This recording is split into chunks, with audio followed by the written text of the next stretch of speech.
A wise man, aka me, once said, if you know JavaScript, then the whole world is working for you. If you know some other not so mainstream languages, then you are working for the whole world. We all know that JavaScript is one of the most widely used programming language in the world. Another wise man, also me, once said, you can avoid other languages, but you can't avoid JavaScript. We know the benefit that comes from having the power of JavaScript ecosystem at your fingertips. But a lot of people don't want to work with JavaScript because of the lack of a sane type system, and sometimes because it's quite edgy to hate on JavaScript. As yet another wise man, also yours truly, once said, JavaScript is for gods, but I am a mere mortal. It's like the Thor's hammer.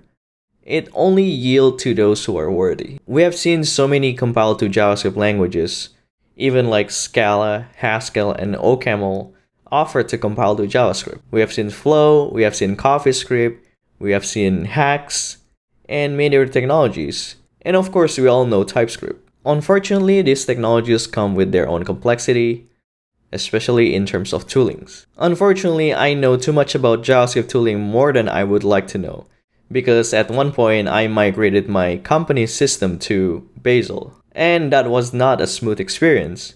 It was not Bazel's fault. Well, Bazel is known to be hard to use, but then coupling it with JavaScript ecosystem just make it worse. Not really. I mean, it's good, but it was not smooth. Full disclosure, I'm a TypeScript developer by day. I think I'll make a video series about that one day. So if you've been following this series, I hope you taste the power of this language called RiskScript. I hope it made a good impression on you. Now, what about the interaction to the rest of the JavaScript ecosystem? Is the story not that much better compared to other technologies? Can it even compare to the great TypeScript? I hope as we go through the next several videos, I could convince you that RiskScript integration with JavaScript is really great as well. Alright, enough talking, show me the code. Let's start with writing a very basic JavaScript integration with RiskScript. First, we can embed raw JavaScript in our RiskScript code.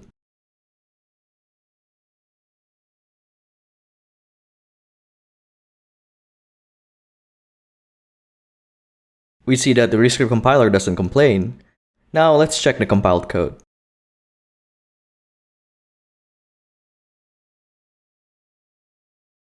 It looks exactly the same as what we have written. Technically, we have written a single RiskScript file even though we are using JavaScript syntax.